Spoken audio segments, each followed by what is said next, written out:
The foundation from which I build upon my patient's health starts with nature.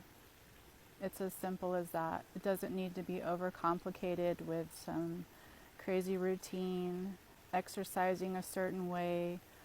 It's simply aligning yourself with the geometry of nature, what the Creator has given us abundantly all around, and using your 5 senses, and sometimes higher senses, to bring in those codes, getting your sun codes, your auditory codes from the birds, the wind through the leaves of the trees.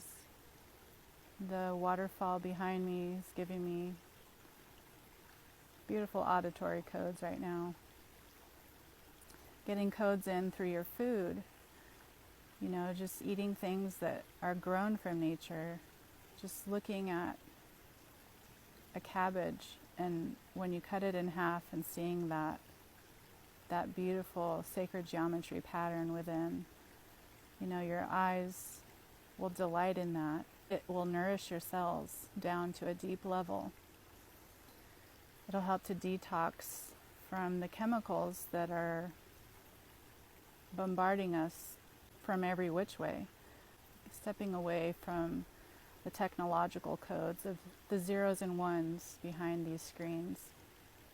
They denature us. They pull us further and further away, and your body responds with illness and imbalance. And then lastly, I'd like to just briefly touch upon the act of practicing yoga on a daily basis. Getting into those postures is a form of aligning your body to that sacred geometry. And lastly, I forgot to mention, if you pour yourself a nice glass of filtered water, just give it a quick stir, and that vortex creates structure, sacred geometry for your body to recognize those codes and help it to heal. Okay, I hope this helped. All my love your way.